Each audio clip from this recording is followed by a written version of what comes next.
नमस्कार, मैं बबलू कुमार। आप देख रहे हैं भारत की बात।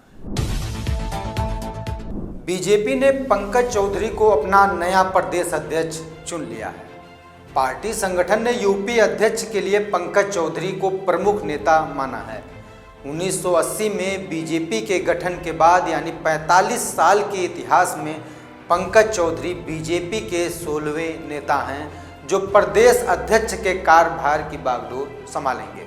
हालांकि इन्हें 17वां भी कहा जा सकता है क्योंकि कलराज मिश्र 2 बार प्रदेश अध्यक्ष का पदभार संभाल चुके हैं।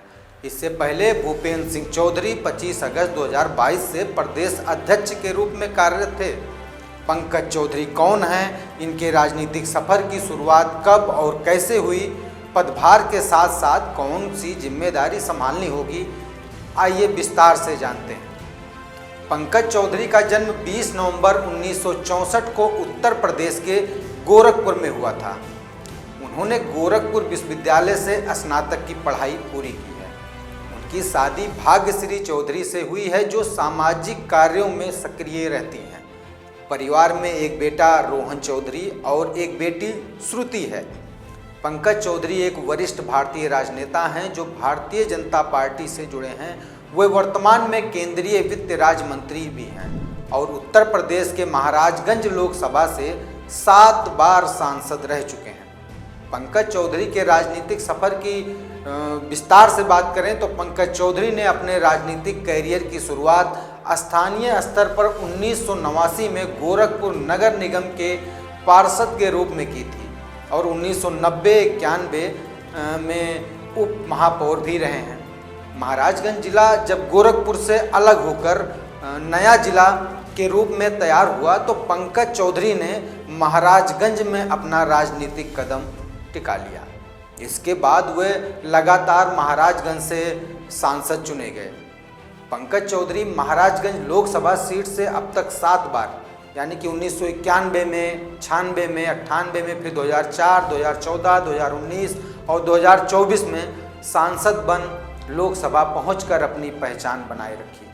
उन्हें प्रधानमंत्री नरेंद्र मोदी का पसंदीदा नेता भी माना जाता है, जिसका एक उदाहरण तब देखने को मिला था जब पीएम मोदी बिना किसी पूर्व निर्धारित कार्यक्रम के गोरखपुर में उनके घर गए थे।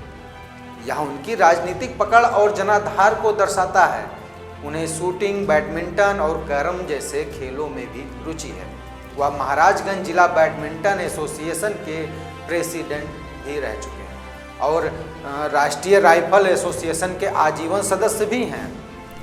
वर्तमान में पंकज चौधरी मोदी सरकार में दोबारा केंद्रीय वित्त राज्य मंत्री के तौर पर सेवा दे रहे हैं।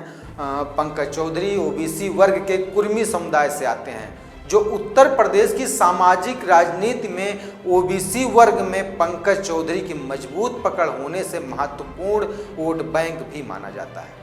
वह सामाजिक और सांस्कृतिक क्षेत्रों में भी महत्वपूर्ण योगदान देते रहे हैं। उनकी रुचि गरीबों और दलितों के उत्थान तथा धर्मशालाओं, स्कूलों और कुओं के निर्माण जैसे कार्यों में भी रही है।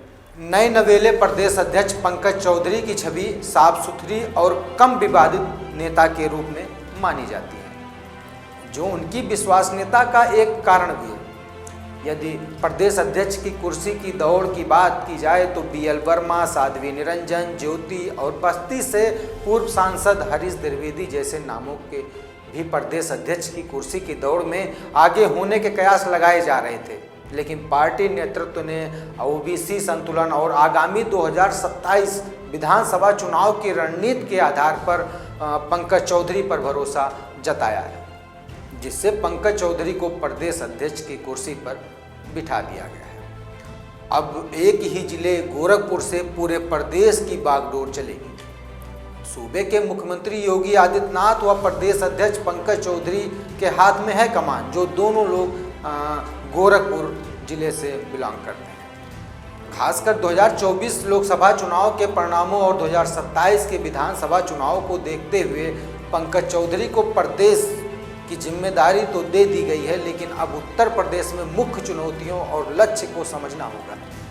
उनका सबसे बड़ा लक्ष्य 2027 में होने वाले उत्तर प्रदेश विधानसभा चुनाव में पार्टी को भारी बहुमत से जीत दिलाना होगा, जिससे योगी आदित्यनाथ के नेतृत्व में लगातार तीसरी बार सरकार बने।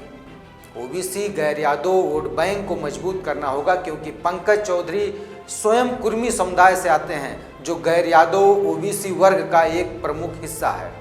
2024 के लोकसभा चुनाव में विपक्ष के पीडीए यानी पिछड़ा दलित अल्पसंख्यक फैक्टर ने बीजेपी के ओबीसी वोट बैंक में सेंध लगाई थी। उनका प्रमुख लक्ष्य होगा कि इस वर्ग को फिर से भाजपा के पाले में लाना होगा। सूबे के मुख्यमंत्री योगी आदित्यनाथ की सरकार और पार्टी संगठन के बीच समन्वय स्थापित करना भी अहम होगा, ताकि जमीनी स्तर पर कार्यकर्ताओं की शिकायतों का समाधान हो सके और सरकारी योजनाओं को अंतिम व्यक्ति तक पहुंचाने में मदद मिले। 2024 के लोकसभा चुनाव में बीजेपी को उत्तर प्रदेश में जो नुकसान हुआ है, उन क्षेत्रों और सीटों की पहचान कर वहां पार्टी को मजबूत करना और खोई हुई सीटों की भरपाई करना उनका मुख्य लक्ष्य होगा। इसके अलावा कार्यकर्ताओं की नाराजगी और गुटबाजी को समाप्त करके पन्ना प्रमुखों और बूथ कमेटियों को फिर से सक्रिय करना होगा, जिनकी सक्रियता 2024 में कमी देखी गई थी। अखिलेश यादव के नेतृत्व वाले विपक्ष ने जातीय गोलबंदी, ओबीसी और पीडीए के माध्यम से बीजेपी को कड़ी टक्कर दी है।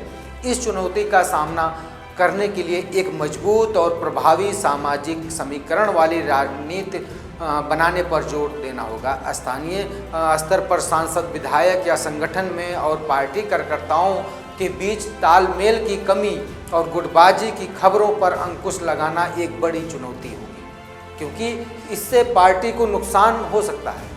2024 के चुनाव से पहले और बाद में संगठन और राष्ट्रीय स्वयंसेवक संघ यानी आरएसएस के बीच तालमेल को लेकर हुई चर्चाओं को देखते हुए दोनों के बीच समन्वय बनाकर चुनावी मशीनरी को फिर से सुचारू रूप से चलाना एक नाजुक व प्रमुख चुनौती होगी।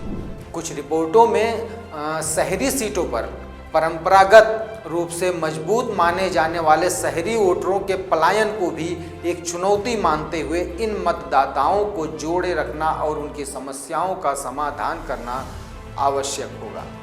पूर्वांचल से आने के कारण उन्हें पश्चिमी उत्तर प्रदेश और बुंदेलखंड जैसे अन्य क्षेत्रों के जातीय और क्षेत्रीय समीकरणों को भी साधते हुए एक ऐसी टीम बनानी होगी जो पूरे राज्य का प्रतिनिधित्व करे।